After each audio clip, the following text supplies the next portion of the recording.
നിങ്ങളുടെ ഒരു major manifestation ഈ 10 സ്റ്റെപ്പുകൾ പൂർത്തിയാകുമ്പോൾ നിങ്ങൾക്ക് അച്ചീവ് ചെയ്യാൻ സാധിക്കും. മാനിഫെസ്റ്റേഷൻ പ്രോസസ്സ് തുടങ്ങുന്നതിന് മുമ്പുള്ള ഒരു വൃത്തിയാക്കൽ പ്രോസസ്സാണ് നമ്മളിപ്പോൾ ആരംഭിക്കുന്നത്.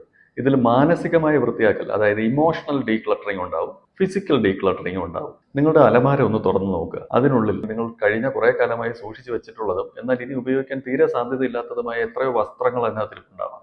ഇതൊരു ക്ലട്ടറാണ്, ഒരു അലങ്കോലാവസ്ഥ. ആ അലമാര തുറക്കുന്നിടത്ത് നിന്നാണ് നിങ്ങളുടെ ആ ദിവസം ആരംഭിക്കുന്നത്. അത് തന്നെ വളരെ ക്ലട്ടേർഡ് ആയിരിക്കുകയാണെങ്കിൽ നിങ്ങളുടെ ആ ദിവസത്തിന്റെ എനർജി ലെവലും ആ തരത്തിൽ നിങ്ങൾ അറിയാതെ മാറിപ്പോകും. വർക്ക് ചെയ്യുന്ന ഓഫീസ്, നിങ്ങൾ പഠിക്കുന്ന സ്റ്റഡി ടേബിൾ, നിങ്ങളുടെ അലമാര, നിങ്ങൾ പണം കൊണ്ട് നടക്കുന്ന വാലറ്റ് അഥവാ പേഴ്സ്, ഇതൊക്കെ പരിശോധിക്കുക. ഇതിനകത്ത് ആവശ്യമില്ലാത്ത പേപ്പറുകൾ, തുണ്ടുകൾ, നിങ്ങളുടെ വീടിനകത്ത് മുഴുവൻ നിറഞ്ഞു കിടക്കുന്ന ആവശ്യമില്ലാത്ത ഒരുപാട് വസ്തുക്കൾ, ഇതൊക്കെ ഉണ്ടാവും. ഇത് ഒരുതരം സ്റ്റാഗ്നന്റ് എനർജിയാണ്. ഇത് മാറ്റുന്നതിന് വേണ്ടിയിട്ടുള്ള ഡീക്ലട്ടറിംഗ് ആണ് ഇന്നത്തെ പ്രോസസ്സ്. അലമാര തുറന്ന് പരിശോധിക്കുക, വസ്ത്രങ്ങൾ എടുത്ത് നോക്കുക. ഇതിൽ ആവശ്യമില്ലാത്തതെന്ന് തോന്നുന്ന വസ്ത്രങ്ങൾ ആവശ്യമുള്ള ആർക്കെങ്കിലും വേണമെങ്കിൽ ദാനം ചെയ്തോളൂ.